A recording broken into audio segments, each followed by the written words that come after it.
നമസ്കാരം. എല്ലാവർക്കും ചാനലിലേക്ക് ഒരിക്കൽ കൂടി സ്നേഹപൂർവ്വം സ്വാഗതം. ഒരു വലിയ മാറ്റത്തിൻ്റെ ആദ്യ ചുവടുവയ്പ് ഇവിടെ ആരംഭിക്കുകയാണ്. ശുഭസൂചകമായ ചില കാര്യങ്ങൾ ഇവരുടെ ജീവിതത്തിൽ സംഭവിക്കാൻ പോവുകയാണ്. ഈ 3 രാശിക്കാരുടെ ഒരു വർഷത്തെ സാമാന്യ ഫലങ്ങളാണ് ഇവിടെ പറയുന്നത്. ഇതിന് വലിയ പ്രാധാന്യമുണ്ട്. ഈ നക്ഷത്രജാതകർ ഒരു വലിയ രക്ഷപ്പെടലിൻ്റെ വക്കത്തിപ്പോൾ നിൽക്കുകയാണ്. ഭാഗ്യാനുഭവങ്ങൾ ഇവർക്ക് ഒരുപാട് വന്നു ചേരുകയും ഇവരുടെ ജീവിതത്തിൽ ഒരുപാട് നേട്ടങ്ങൾ സംഭവിക്കുകയും ചെയ്യുന്ന ഒരു സമയം. ഒരു വർഷത്തെ സാമാന്യ ഫലങ്ങളാണിവ. ഇതിൻ്റെ കൂടെ നിങ്ങളുടെ ജാതകം കൂടി പരിശോധിച്ച് സ്വന്തം ഗുണദോഷങ്ങൾ വിലയിരുത്തുന്നത് നന്നായിരിക്കും. ചിലരുടെയൊക്കെ ജീവിതം ഉപ്പിൽ വീണ പല്ലിയെപ്പോലെയാണ്.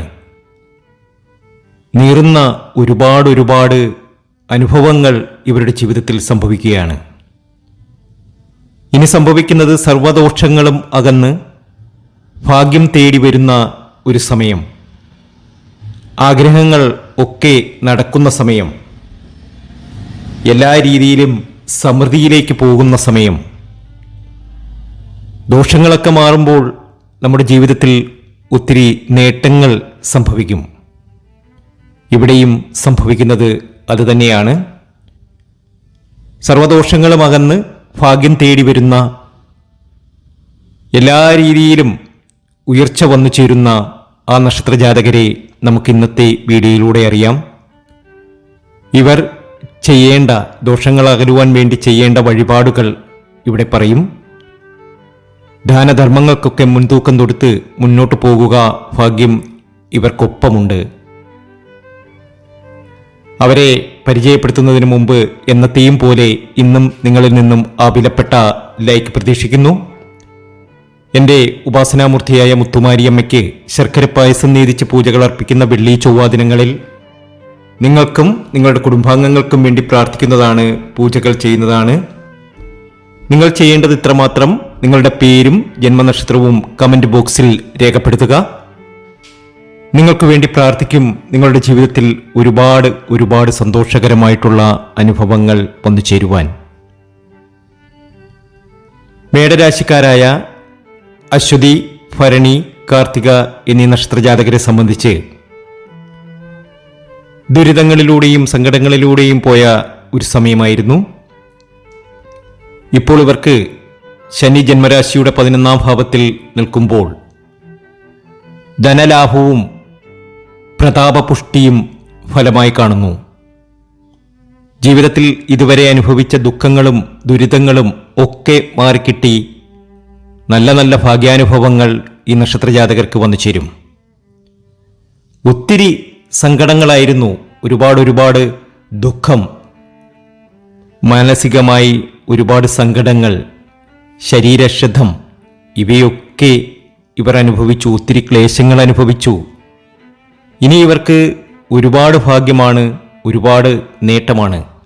നമുക്കറിയാം, ശനി ജന്മരാശിയുടെ 11ാം ഭാവത്തിൽ നിൽക്കുമ്പോൾ മേടരാശിക്കാരെ സംബന്ധിച്ച്, അശ്വതി, ഭരണി, കാർത്തിക എന്നീ 3 നക്ഷത്രജാതകരെ സംബന്ധിച്ച് ഒരുപാട് സൗഭാഗ്യങ്ങളാണ്, ഒരുപാട് നേട്ടങ്ങളാണ് വരുന്നത്. ഒത്തിരി സൗഭാഗ്യങ്ങളിലേക്ക് പോകും. ഒത്തിരി നേട്ടങ്ങൾ ഇവർക്ക് വന്നു ചേരും. ആഗ്രഹിക്കുന്ന കാര്യങ്ങളൊക്കെ ഇവർ നേടുക തന്നെ ചെയ്യും. അതുപോലെ തന്നെ സൂര്യൻ ജന്മരാശിയുടെ 11ാം ഭാവത്തിൽ നിൽക്കുന്നു. സ്ഥാനലാഭം.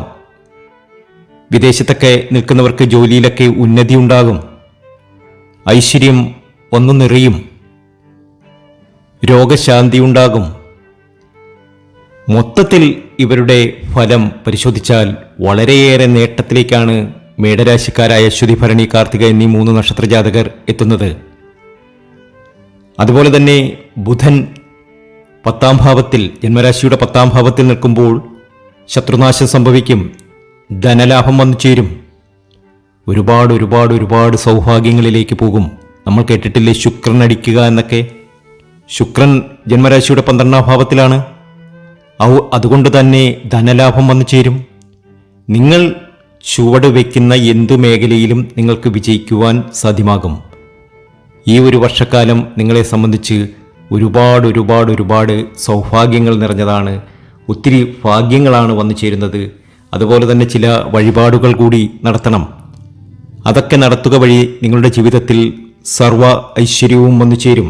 ആഗ്രഹിക്കുന്ന കാര്യങ്ങളൊക്കെ നിങ്ങൾ നേടിയെടുക്കും എന്ന കാര്യത്തിൽ യാതൊരു സംശയവും വേണ്ട. ഭാഗ്യാനുഭവത്തിൻ്റെ നാളുകളാണ് വരാൻ പോകുന്നത്. ഭാഗ്യം ഒത്തിരി വന്നങ്ങ് ചൊരിയും. അടുത്തത് ചിങ്ങൻ രാശിക്കാർ, മകം പൂരം ഉത്രം. ഇവർക്കും ഭാഗ്യമാണ്. ഒത്തിരി സൗഭാഗ്യങ്ങൾ ഇവർക്ക് വന്നു ചേരും. ആഗ്രഹിച്ച കാര്യങ്ങളൊക്കെ നേടിയെടുക്കുവാൻ ഇവർക്ക് സാധ്യമാകും.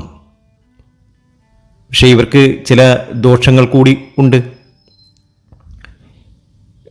ഇപ്പോൾ ശനി ജന്മരാശിയുടെ 7-ാം ഭാവത്തിൽ നിൽക്കുന്നു. അതുകൊണ്ട് തന്നെ ദൂരദേശത്തൊക്കെ പോകുവാനും അതുപോലെ തന്നെ ചില കഷ്ടപ്പാടുകളൊക്കെ അനുഭവിക്കുവാനുമൊക്കെ കഴിയും. എങ്കിലും ചില ഗ്രഹങ്ങളുടെ മാറ്റം ഇവർക്ക് വലിയ നേട്ടമാണ്. കണ്ടകശനിയുടെ കാലഘട്ടമെന്നൊക്കെ പറയുന്നില്ലേ, അതുപോലെ വീട് വിട്ടുള്ള താമസം, അതുപോലെ തന്നെ പുതിയൊരു വീടൊക്കെ നിർമ്മിക്കാൻ ആഗ്രഹിക്കും. അത് ഇടയ്ക്ക് വെച്ച് എന്തെങ്കിലുമൊക്കെ പ്രശ്നമാകും. പക്ഷേ നിങ്ങൾക്ക് ചില കാര്യങ്ങൾ കൊണ്ട് വലിയ നേട്ടങ്ങൾ തന്നെ നിങ്ങൾക്ക് ഉണ്ടാകും. അപവാദങ്ങളൊക്കെ കേൾക്കാതിരിക്കുവാനൊക്കെ പ്രത്യേകം ശ്രദ്ധിക്കുക. അതുപോലെ ചൊവ്വ ജന്മരാശിയുടെ 10-ാം ഭാവത്തിൽ നിൽക്കുമ്പോൾ പല രീതിയിലുള്ള ധനലാഭമാണ് നിങ്ങൾക്ക് വന്നു ചേരാൻ പോകുന്നത്. ഒത്തിരി സൗഭാഗ്യങ്ങളാണ് നിങ്ങൾക്ക് വന്നു ചേരാൻ പോകുന്നത്.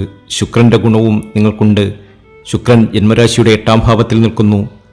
അത് നിങ്ങൾക്ക് വസ്തുവകകൾ വാങ്ങുവാനുള്ള യോഗവും അതുപോലെ തന്നെ ഒരു ദാമ്പത്യ ജീവിതത്തിൽ നല്ല ഒരു സുഖാനുഭവങ്ങളൊക്കെ വന്നു ചേരുവാനും കാരണമാകും. ബുധനും ജന്മരാശിയുടെ 6-ാം ഭാവത്തിൽ നിൽക്കുന്നു. സൗഭാഗ്യമാണ്. ഉന്നത സ്ഥാന ലാഭങ്ങളാണ് വരാൻ പോകുന്നത്. ഒത്തിരി സൗഭാഗ്യങ്ങൾ നിങ്ങൾക്ക് വന്നു ചേരും. നിങ്ങൾ ആഗ്രഹിച്ച പോലെ നിങ്ങളുടെ ജീവിതത്തിൽ ഒരുപാട് നേട്ടങ്ങൾ വന്നു ചേരും. മകം പൂരം ഉത്രം ഇവർക്ക് സൗഭാഗ്യ കാലഘട്ടമാണ്. ആഗ്രഹങ്ങൾ ഒക്കെ നടക്കുന്ന കാലഘട്ടമാണ്. ജീവിതത്തിൽ കൊതിച്ചതൊക്കെ നേടുന്ന സമയം തന്നെയായിരിക്കും ഇവരെ സംബന്ധിച്ച് ഇനി വരാൻ പോകുന്നത്. അതുപോലെ തന്നെ മീനൻ രാശിക്കാർ, ഭാഗ്യം ഒരുപാടാണ്. ഒത്തിരി സമൃദ്ധിയിലേക്ക് ഇവർ പോകും. 7ര ശനിയുടെ കാലഘട്ടമാണ്. അപ്പോൾ അങ്ങനെ ഒരു സൗഭാഗ്യം വന്നു ചേരുമോ എന്നൊക്കെ ചോദിക്കും. തീർച്ചയായും നിങ്ങൾക്ക് സൗഭാഗ്യം വന്നു ചേരും. ചൊവ്വ ജന്മരാശിയുടെ 3-ാം ഭാവത്തിൽ നിൽക്കുന്നു. അത് ലാഭമാണ്. സുബ്രഹ്മണ്യ സ്വാമിയുടെ അനുഗ്രഹം നിങ്ങൾക്കുണ്ടാകും. ശത്രുനാശം ഫലമാണ്. അതുകൊണ്ട് സുബ്രഹ്മണ്യ സ്വാമി ക്ഷേത്രത്തിലേക്ക് ദർശനം നടത്തുക. അവിടെ നിങ്ങളാൽ കഴിയുന്ന വഴിപാടുകളൊക്കെ നടത്തി മുന്നോട്ട് പോകുക. തീർച്ചയായും വലിയ സൗഭാഗ്യം, വലിയ നേട്ടം മീനൻ രാശിയിലെ പൂരുരുട്ടാതി, ഉത്രട്ടാതി, രേവതി എന്നീ നക്ഷത്രജാതകർക്ക് വന്നു ചേരും. സൗഭാഗ്യങ്ങൾ ഒരുപാടാണ്. ഒത്തിരി നേട്ടങ്ങളിലേക്കാണ് നിങ്ങൾ പോകുന്നത്. അതുപോലെ ബുധൻ ജന്മരാശിയുടെ 11-ാം ഭാവത്തിൽ നിൽക്കുമ്പോൾ ധനലാഭവും സുഖ സൗകര്യങ്ങൾ വർദ്ധിക്കുകയും കാര്യജയവും കുടുംബസൗഖ്യവും സന്താന സൗഖ്യങ്ങളുമൊക്കെ സംഭവിക്കും. ഒത്തിരി നേട്ടമാണ്. ഒത്തിരി ഭാഗ്യമാണ്. ഒരു വലിയ മാറ്റത്തിൻ്റെ ആദ്യ ചുവടുവയ്പ് ഇവിടെ ആരംഭിക്കുകയാണ്. ശുഭസൂചകമായ പല കാര്യങ്ങളും നിങ്ങളുടെ ജീവിതത്തിൽ നടക്കാൻ പോകുകയാണ്. അങ്ങനെ നടക്കും. നിങ്ങൾക്ക് ഒത്തിരി സൗഭാഗ്യങ്ങൾ, ഒത്തിരി നേട്ടങ്ങൾ നിങ്ങളുടെ ജീവിതത്തിൽ വന്നു ചേരുന്ന സമയമാണ്. അപ്പോൾ ഞാൻ നേരത്തെ പറഞ്ഞിരുന്നു ചില വഴിപാടുകൾ നടത്തണമെന്ന്. ദേവീക്ഷേത്രത്തിൽ ദർശനം നടത്തി പ്രാർത്ഥന നടത്തുക. 2 ഗണപതി ക്ഷേത്രത്തിൽ ദർശനം നടത്തി അവിടെ ഒരു ഗണപതി ഹോമം നടത്തുക. ജന്മനക്ഷത്ര ദിവസം കുടുംബത്തോടെ പോയി ദേവീക്ഷേത്രത്തിൽ ദർശനം നടത്തി അവിടെ സഹസ്രനാമാർച്ചന ചെയ്യുക. ഇതൊക്കെ നിങ്ങളുടെ ജീവിതത്തിൽ ഒരുപാട് സൗഭാഗ്യങ്ങൾക്ക് കാരണമാകും. ഒരുപാട് നേട്ടങ്ങൾക്ക് കാരണമാകും. ജീവിതം മാറി മറിയും. ആഗ്രഹിച്ച കാര്യങ്ങളൊക്കെ നേടിയെടുക്കുവാൻ നിങ്ങൾക്ക് കഴിയും. ഈ 3 രാശിയിലെ 9 നക്ഷത്ര ജാതകരെ സംബന്ധിച്ച് ഭാഗ്യം ഒരുപാട് വന്നു ചേരുകയാണ്. കഷ്ടതകൾ അവസാനിക്കുകയാണ്. സങ്കടങ്ങളൊക്കെ മാറി ജീവിതത്തിൽ കുതിപ്പിൻ്റെ നാളുകളിലേക്ക് പോകുകയാണ്. ഭാഗ്യാനുഭവങ്ങൾ ഒരുപാട് വന്നു ചേരും. ജീവിതത്തിലെ പല നല്ല മുഹൂർത്തങ്ങളും ഇനി നിങ്ങൾക്ക് വന്നു ചേരും. നിങ്ങളുടെ ജീവിതത്തിൽ അങ്ങനെ നല്ലതുകൾ വന്നു ചേരട്ടെ എന്ന് പ്രാർത്ഥിക്കുന്നു. ഈ വീഡിയോ ഇഷ്ടമായിട്ടുണ്ടെങ്കിൽ ലൈക്ക് ചെയ്യുക, ഷെയർ ചെയ്യുക. നിങ്ങളുടെ ബന്ധുമിത്രാദികൾക്ക് ഇതൊന്ന് ഷെയർ ചെയ്യണേ. നന്ദി, നമസ്കാരം.